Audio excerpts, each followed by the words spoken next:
Hello and welcome to News Across Nigeria. I'm Olumide Macaulay. Thank you for joining us on today's program. President Muhammadu Buhari orders security agencies to ensure free and fair polls in Rivers and Ondo states.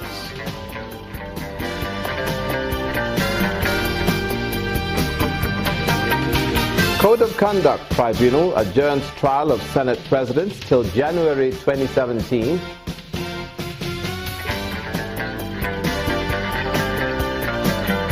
And Oyo State government announces salary cut for political appointees in the state.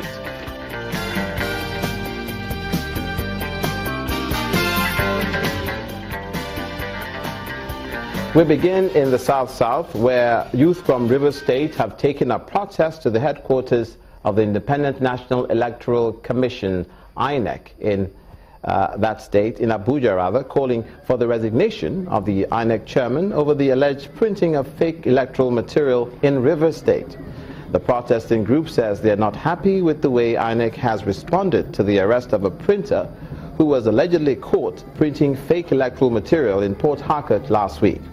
Meanwhile, INEC's Director for Voter Education described the protest to the INEC office as unnecessary, as the electoral body has been working with the police in their investigations. It is a known fact that on Saturday, the 5th day of November 2016, following a tip-off, officers of Nigerian police stormed number 12 Isopo Street, D-line in Port Harcourt, Rivers State, and arrested 3 persons, including the manager of a printing press by the name Atonye Peterside, a prominent member of the All Progressive Congress, APC, and a cousin to Mr. Peterside Dakuku. We express our utter disappointment and shock at the complicity of the INEC chairman, Professor Mahmoud Yakubu, and the INEC National Commissioner in charge of elections, Amina Zakari, in the entire saga. The question that begs for answer are, how did the arrested printer get the serial number of the materials they were printing when the numbers were to be known only to INEC? When people are forging, you catch people in the act allegedly forging currency notes, do you go to blame the central bank or the mint because people are forging their own things that they produce? When the person is caught with a forged WAEC certificate, do you blame WAEC or the examination body? Because people have decided to go and forge these things. It's ludicrous, it's preposterous. So on what basis are people now blaming INEC? What is the evidence, what is the correlation between people who have applied for certified true copies of documents, given documents, they, for whatever reasons, are going to forge, create, or generate other documents?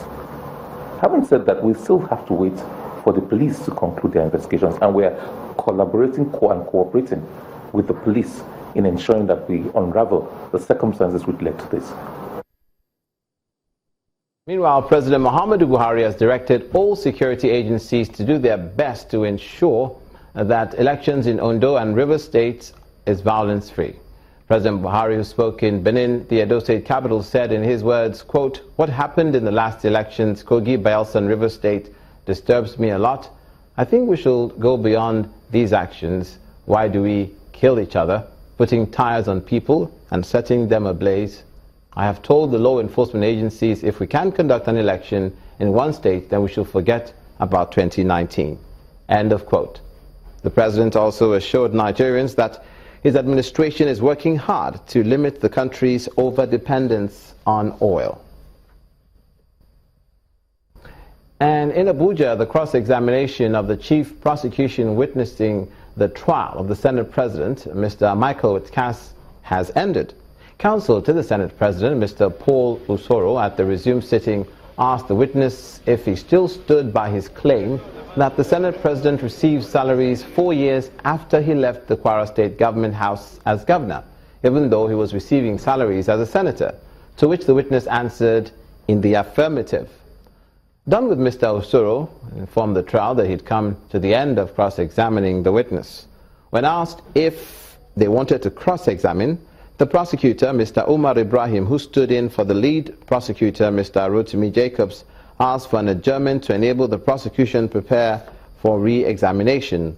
The chairman of the tribunal, Mr. Danladi Umar, then told the parties in the case that the tribunal would not be able to adjourn to any date in 2016, and subject to the agreement of parties, the trial was adjourned to January 11th, 2017. We decided that we had largely covered the field. Whatever remains, we're going to take these up with the other witnesses that would come. As you recall, when I was thanking the courts, I explained, which is something I consistently have stated, that we've had to cross-examine in a detailed manner simply because of the complexity of this case, and not because we had any other intentions or motive.